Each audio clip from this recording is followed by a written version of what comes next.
करने के लिए जा रहे हैं, चल नहीं रहे। फीता काटने के लिए वहां 4 कैंची की व्यवस्था की गई है।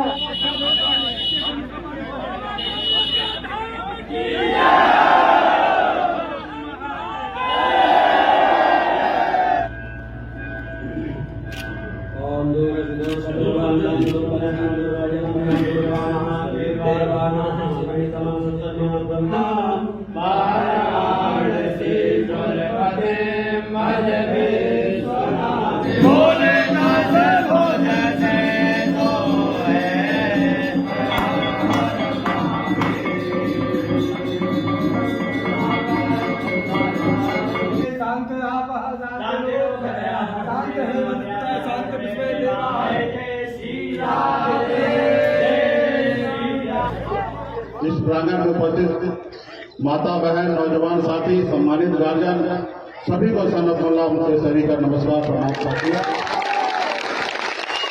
आज हम लोग भोला बाबा के दरबार में उपस्थित हुए हैं और यहाँ पे शिवलिंग का स्थापना हुआ है और हम लोग हिंदू धर्म में सनातन धर्म में जन्म लिए हैं और जब जन्म लेने के बाद जैसे होश संभाले हमारे पूर्वज ने कहा कि आप हिंदू धर्म में जन्म लिए, सनातन परिवार में जन्म लिए और हम लोग हमेशा श्रद्धा से हर देवी देवता को मानते हैं।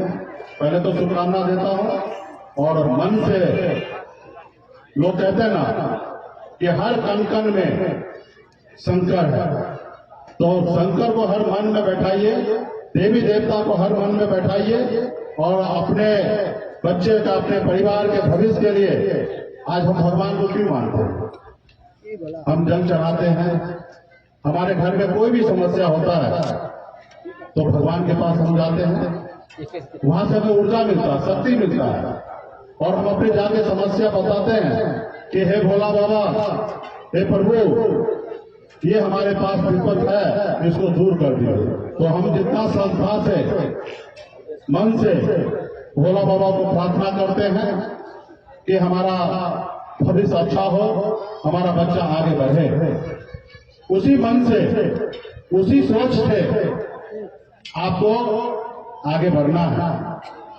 आज का समय जो है थोड़ा बदल चुका है। आज इस संसार में लोग मतलबी हो गए हैं। एक समय था कि भगवान को लोग अच्छे से मानते थे, उनके बताए हुए रास्ते पे चलते थे, लेकिन लोग मतलबी हो गए।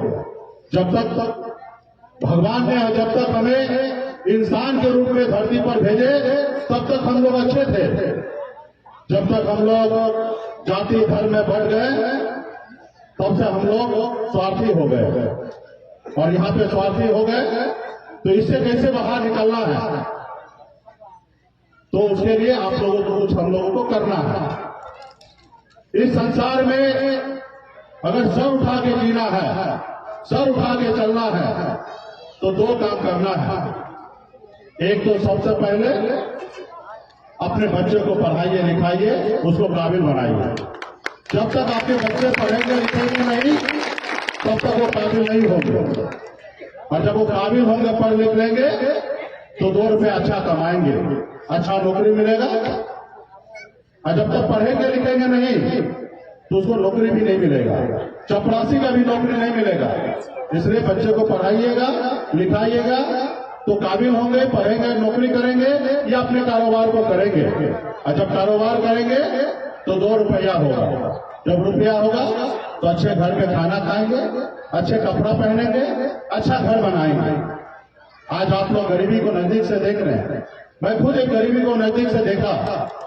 पिताजी मछली मारते थे, दादाजी मछली मारते थे, ऐसे घर में मेरा जन्म हुआ। 900 रुपये महीने पे मैं नौकरी मुंबई में करता था और वहां से आकर मैं यहाँ पर आप लोगों के हक अधिकार के लिए मैं काम कर रहा हूँ। तो गरीबी क्या है मुझे पता है, क्योंकि मैं भी एक गरीब परिवार से हूँ और मुझे पता है कि गरीबी क्या है।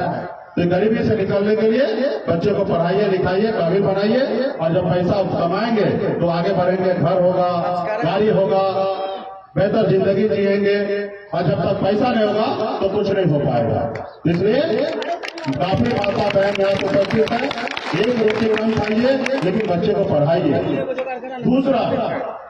दूसरा अपने अधिकार के लिए जागरूक होइए। इस संसार में जब हम इंसान थे तो एक दूसरे को मदद करते थे, और जब हम जाति धर्म में बढ़ गए तब हम मतलबी हो गए, और फिर मतलबी हो गए तो लोगों के बीच में मन में विचार आ गया, सोच आ गया कि हम राजा बनेंगे। तो भैया आप राजा बनो, हमारा शुभकामना है कि आप राजा बनो, लेकिन आपके मन में ये क्यों है कि ये व्यक्ति गुलाम हमारा रहे? आप राजा बनो, लेकिन कुछ लोगों को आप गुलाम बना कर रखना चाहते हो। इस आजाद भारत में आप उनका अधिकार नहीं देना चाहते हो, उनको कुछ नहीं समझना चाहते हो, तो आपके पास बहुत बड़ा ताकत है। बाबा साहब अम्बेडकर ने आपके पास वो ताकत दिए हैं, वो शक्ति दिए हैं कि आपके पास वो ताकत है कि एक देश के प्रधानमंत्री को आप चुनते हैं। वो आप कैसे चुनते हैं? आपके वोट से चुना जाता है देश के प्रधानमंत्री। राज्य के मुख्यमंत्री आपके वोट से चुना जाता है। एक विधायक, सांसद या एक मुखिया हो या एक वार्ड हो, वो आपके वोट से चुना जाता है। लेकिन क्या हो रहा है? आपका वोट और आपके वोट से वो प्रधानमंत्री बनते हैं या मुख्यमंत्री बनते हैं या विधायक बनते हैं या सांसद बनते हैं, और क्या होता है? चुनाव जीतने के बाद वो आपका मालिक बन जाते हैं। आपको उनके पीछे पीछे भागना पड़ता है। ये आज का समय है। तो इस समय में फिर आपको क्या करना है? आपको अपने लोगों को आगे बढ़ाना है। जब आपके पास वोट का ताकत है तो फिर अपने लोगों को आपको बढ़ाएंगे, और फिर जब अपने लोगों को बढ़ाएंगे तो आपका काम होगा और आपका हर समस्या का हल होगा। आपकी देश में उदाहरण के तौर पर देख लीजिए, आदरणीय श्री लालू प्रसाद यादव जी आज मजबूत हुए, उनके लोग उनके साथ दिए। बिहार में 15 साल मुख्यमंत्री रहे और उन्होंने जितना हो सकता उतना काम किए, खास करके गरीब समाज के लिए। उत्तर प्रदेश में मुलायम सिंह यादव जी, बहन मायावती जी या नीतीश कुमार जी, तमाम ऐसे लोग जो गरीब है, पिछड़े समाज से आए हैं, वो हमेशा गरीब के हक अधिकार के लिए संघर्ष किए और लड़ाई लड़े हैं। ऐसे लोगों को जो वर्षों से आपके पूर्वज को और आपको गुलाम बना के रखा था, अपने पैरों तले दाब के रखा था, वो नहीं चाहेगा कि गरीब का बेटा आगे बढ़े, वो अपने पैर पे खड़ा हो जाए और ये समाज में से भी कोई बड़ा नेता बन जाए। हमेशा उनको परेशान करने के लिए लगा रहेगा। गीता जब का उदाहरण मेरे ऊपर देख लीजिए। मैंने एक गरीबी से लड़कर 900 महीने पे नौकरी करके पैसा कमाया। मैं बिहार में जब आया तो मैंने देखा कि लोग चांद पे घर बनाने के लिए सोच रहे हैं, लेकिन हमारे लोगों के लिए इस धरती पे रहने के लिए घर नहीं है।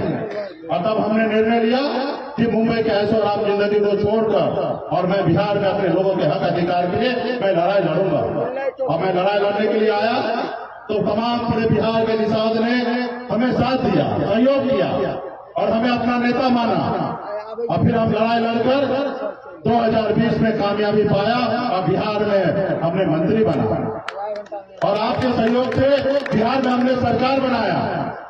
पहली बार 75 साल के बाद पहली बार बिहार में एक इतिहास बदला, एक निषाद मोल्ला का बेटा ने बिहार के मुख्यमंत्री बनाया। आज आपके समर्थन से 2020 में मुख्यमंत्री बने, और उस मुख्यमंत्री बनने के बाद हम भी उस विभाग में, उस सरकार में मंत्री बने और अपने दम पे बने, और आप सबके सहयोग से बने थे। उन्होंने हमारे पर कोई मेहरबानी नहीं की है, आपके सहयोग से बने। लेकिन आपके दुश्मन कितना मजबूत है, चालाक है, आपका विधायक को खरीद लिया, उस सरकार से बाहर कर दिया जो सरकार आपने बनाया था। आपके पास भी गलत बहुत सारे ऑफर आया कि आप इनको छोड़कर हमारे साथ आ जाइए, आप डिप्टी सीएम बन जाइए, आपके सब विधायक को मंत्री बना देते हैं।